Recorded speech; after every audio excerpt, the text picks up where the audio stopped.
Hi, everybody. It's Kristen, and I want to welcome you to another episode of Connect with KB. It is so great to have you tuning in with us as we talk about business and education and leadership and all the wonderful things that connect us to each other. My guest today is the Director of Sales and Marketing at Burcham Hills, a life plan community in East Lansing, where they just finished a $31 million expansion. I want to welcome to the podcast Michelle Traill Crosser. Michelle, it's so great to have you with me. Thank you, Kristen. It's great to be here. Well, it's an exciting time for Burcham Hills, and a longtime staple in the East Lansing community. You're having a lot of growth at this particular moment. So I want to talk about Burcham Hills, but just give me a little background into Michelle and really kind of how you got to Burcham Hills and what your story is. Okay, great. Well, my story is probably not that unlike a lot of women my age. I spent a lot of time as a stay-at-home mom. Sure. And then had the challenge to try to get back into the workplace. And I started that with a little franchise that helped seniors to relocate and downsize. So with that, I had the opportunity to get into almost every senior community in the greater Lansing area. We decided that that franchise was not the right venue or the right avenue for us, so we decided to sell that. And as I was looking for a place to land, I was fortunate to land at Burcham Hills. I got to say, I don't think a lot of people realize the possibilities of a potential career in senior living. Everything from the hospitality industry to sales and marketing. It's not just healthcare. So it surprised me that it was perfect for me because I felt like I could serve people. And I am the adult child. I am the sandwich generation with my 20-something children and my 80-something parents. So it was a perfect segue for me to feel like I could contribute, and I felt like I just knew where they were coming from, so I could help them in that transition. Well, it really is very much like a calling for someone, and that you do have to have a lot of empathy and compassion. And Burcham Hills, as I just said a few minutes ago, it's been a staple of the East Lansing community, 47 years. Mm-hmm. Just give me a little history on that in regards to maybe the growth of Burcham Hills in that amount of time, and really then kind of let's weave into kind of where things sit today. Well, one thing that's important to know that Burcham Hills is a nonprofit community, and that kind of sets us apart right there because we are not just a senior community in East Lansing, but we are part of the East Lansing community. We're not run by a corporation hundreds of miles away. So back in 1974, a group of investors in East Lansing decided that Burcham was an appropriate place for a new type of senior living. And they built the original, what we call the residence center. Several years after that, they decided that adding on skilled nursing would be important, so we added on the Center for Health and Rehab. So at that point, we were pretty well established with everything from independent living to skilled nursing, all under one roof. But we still had a missing link. No place in Lansing was there a upscale, independent living entrance deposit community. So I think probably about 4 years ago, they started to consider that when our management company, LCS, or Life Care Services, suggested that we might want to consider an expansion project. We did a lot of studies. We had a lot of surveys, figured out whether or not it was something people in East Lansing really wanted and needed, found that they did. So we just hit the ground running and built Stonebriar. Well, what exactly is Stonebriar? And let's talk a little bit about a life plan community too, and let the listeners understand what exactly that means. Sure. Some people think of it as a continuum of care community or a CCRC. Essentially what it means in a nutshell is once you move into Burcham Hills, you never have to worry about moving again for the rest of your life. Yes, you might move in as an independent resident at what would be kind of the entrance point of the continuum. You might move in further on down the road when you need assisted living, But wherever you move in, you're assured that at least for health care reasons, you would never have to leave Burcham Hills. So ideally, as an example, somebody moves in to Stonebriar. They're very independent for several years. Then 5-10 years down the road, they might need a little assistance. They're assured that they have a spot in our assisted living community. They've already established friends. They've already established relationships with their neighbors, with the caregivers, with the people working in the dining room. They don't find themselves in a position of being in their mid-90s and having to start over with a new group of people in a new setting. So the idea of the entrance deposit community is a little bit different in the fact that when you move in, you put down an entrance fee. That the amount of that fee depends on the size of the apartment and the type of contract you select. But in your mind, you can kind of equate it to maybe purchasing a small condo, but you don't have the responsibilities of home ownership. That entrance fee can be the beginning of getting into the life plan community. You could live for a while in Stonebriar, move on to assisted living, or you might just stay in Stonebriar for the rest of your life. So the Stonebriar is the new portion of the facility, Yes, correct? yes. How many units do you have? Stonebriar has 44 units. It's 4 stories high, so there's 11 units on each floor. They range in size from just a 1-bedroom, which is about 870 square feet. The largest is actually a 2-bedroom, but we do have a 2-bedroom and a den that has a little bit, it's a little smaller in terms of square footage, but it has more rooms. They all have laundry facilities within the apartment. They all have full kitchens, upscale appliances, granite countertops, very, very nicely laid out. They all have a minimum of a bath and a half. So even with a 1-bedroom apartment, you're not going to be in a position where your guests are coming over and using the master bathroom. There's always at least a half bath. With anything larger than if it's got 2 bedrooms or larger, it has 2 full baths. Everybody has a private patio or balcony. But that's just your apartment. All of Burcham Hills is your home. So within walking distance, you have a state-of-the-art gym. You have a grab-and-go bistro.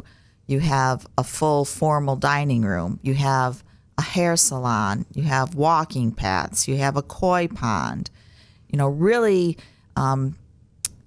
you're going to have opportunities that you would not have in your own home.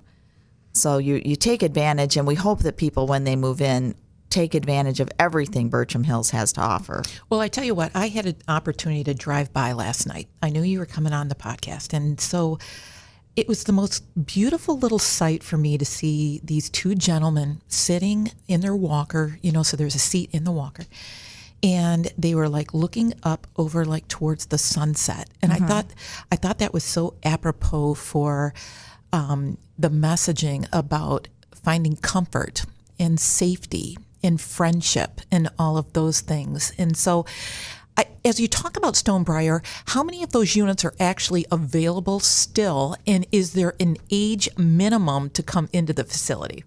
The minimum for Stonebriar is 62.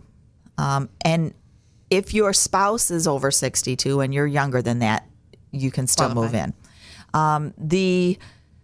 We have 7 apartments still available, and we have at least one bedroom, and we have a couple of we have a few 2 bedrooms. So there's still quite a variety that are available.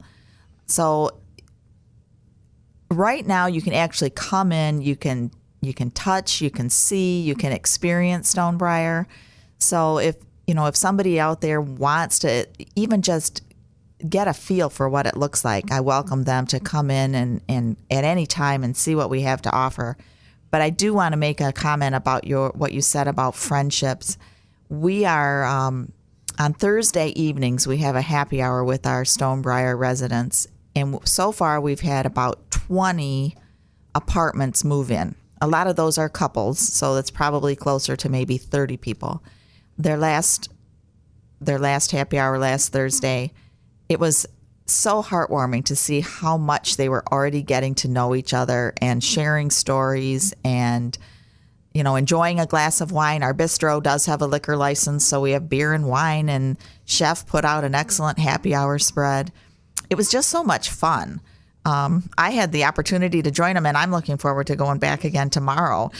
Well, I will tell you, when I worked at the Lansing Regional Chamber, we had a member mixer over there, and it was so much fun because the residents actually came over as well. And so that type of interaction for them too, to experience conversations with people, young professionals. Are there a lot of activities that happen for them too, that where, schools will integrate themselves in terms of a choir or something like that, where they get a lot of interaction with people like out from the public in the facility? Oh, very much so. Unfortunately, just like everybody, COVID came down and kind of brought the hammer down and closed the doors for a little bit, but now we're back up and we're operating like we have been in the past. We have a very good relationship with Michigan State. We have a lot of performances and recitals from the School of Music, but even area high schools and elementary schools, particularly through the holidays, will come over and do recitals. And we go out too. We have a lot of outings. As Stonebriar gets more developed and more people move in from Stonebriar, we will do activities that the residents are requesting. It's going to be very resident driven in the activities that we offer. Right now, the resident center, some of the individuals in the resident center might need a little bit more assistance when they're going to activities, whether it's an activity in-house or whether it's something that they're going off property for. But with Stonebriar, that's what we call inspired independent living. Stonebriar residents, for the most part, are very active. Some of them might go to Florida still in the wintertime. So we're looking to them for their guidance as to what they want to do. We're talking about partnering with some local travel agents and doing maybe little day trips, maybe bigger than a day trip, so that people can really get out and continue to experience life at its fullest and not have to worry about all of the little day-to-day things that weigh you down. So is it really like apartment living? I mean, they don't necessarily have to check in with you, do they? Like if they were to go to Florida, would you require a notice so that you know that they're not there? Or is it really a lot of independence and they just act like it's their apartment? Stonebriar is a non-licensed independent building, so they do not check in with us. We have this, I think, really clever technology. Their door has to open at some time during the day. So when people move in, we just tell them at some time during the day, open your door and let it close. And then we know that you're there and we know you're okay. So if we have not been given notice that someone has left and their door does not open at all during the day, that evening we would knock on the door and do kind of a check and make sure that they're all right. But it is independent living. You don't have to check in with us. You can come and go as you want. You do get a meal credit. So a lot of our residents might be joining us for their meals, but a lot of them are fixing their own meals, going back and forth to the grocery store. It is really an apartment setting in Stonebriar. How do they do that then with the ability to live there? There are different levels of involvement. So, they can go on the meal plan type of thing too and be able to dine there. And do they do that for all three meals? Is it that kind of thing as well? So there's opportunities for greater engagement? Well, the meal plan reminds me of when my daughter was in college. Right. You can choose what you want to use that money for. It's actually an amenities plan, not a meal plan. Yeah. It's $500 a month per person. You could use it on your meals. You could use it in the hair salon. You could use it for a yoga class. You could use it any way you want to over the course of that month. And then the next month you have another $500 to use as you want to use it. How do the families react to this, and what kind of transition is it for them? That I suspect that you probably get a lot of calls. You and I talked a little bit about, kind of the sandwich generation of having elderly parents. And what kind of calls do you get from people, and does that happen often in regards to the facility and what's available to them? to answer the first question, family members are normally thrilled. They love the idea that their loved one is going to be in a safe environment should something happen down the road. As I said, Stonebriar residents generally are not in need of any assistance, but it's nice to know that you have that safety net if something does happen. So the typical call I get is either from a potential resident themselves, or more likely it is from an adult child who's saying, hey, I really want to have a conversation with my parents. I'm a little bit concerned that they're getting older. They like the independence and they like to be able to do things, but how can you help me find what would be the best place for them at Burcham Hills? And what makes my job easy is, regardless of their level of care, I can find the best place for them at Burcham Hills. Whether they have a memory concern, whether they have some physical concerns, or whether they're completely independent, I can find a place for them at Burcham Hills so that they are happy and safe and their family is happy and safe. What's the longest resident that you've had at Burcham Hills? So when you talk about that life plan, I mean, really, somebody could come in at 60. They could live to be 90. Absolutely. And they would go potentially from Stonebriar, the apartment type setting, to the resident setting, and really different levels of care there. And that, that's a long time to live in a facility. So I wondered what the longest resident. I don't know the answer to that. I've been there for 3.5 years. So in a lot of cases, I don't know how long someone has lived there. But I can easily say that there's people in our residence center who have been there for 10 years, who might have moved in when they were very independent, and as their needs changed, we just change right along with them and continue to assist them as much as we can. Well, and the neat thing about that is, if these are longtime East Lansing people too, I suspect that they're going into the community and they know people who are also going into the community, that they have friendships that span probably, 50 years or so, and they're going in and their friends are coming in. Absolutely. It is not uncommon that I'm taking somebody on an appointment and we're walking down the hallway, and we have little nameplates outside of the door in the residence center, and it's not uncommon that they'll recognize somebody that they know, and they often will say, oh, that's where they are. I wondered where they went to. An interesting story, I just moved somebody into the residence center, and she approached me in the lobby yesterday and said, I just found out that my mother graduated from high school with your mom. So there's all kinds of connections that happen. Well, you know what? I told you earlier that I had a friend of mine, my former next door neighbor. She lived there for years, and it was just such an outstanding facility. I had an opportunity to visit with her often. The people are so kind and caring, and so I applaud all the work that you're doing, Michelle. How would someone get a hold of you or an opportunity to review the opportunities? It's really easy to get a hold of me. Just call the main switchboard or the main desk, the reception desk at Burcham Hills. You can look that up online. You can go to our website, burchamhills.com. Just tell them that you want to speak with somebody in marketing. If they don't speak to me, then they'll speak to somebody on my team. And we're always happy to invite people in to look around, regardless if you're just starting to look or if you need to move mom and dad in tomorrow. We'll help you, and we'd love to talk to you. You bet. Michelle, thanks so much for joining me today. Thank you. My guest today, Michelle Traill Crosser from Burcham Hills. I want to thank my supporting sponsors as well: Marketing Resource Group, Downing Industries, Governmental Consultant Services, AF Group, AT&T, the Michigan Chamber, and the Fraser Law Firm. You can listen to all my podcasts at connectwithkb.com. Until we connect again, go live your best life. I'm your host, Kristen Belzer.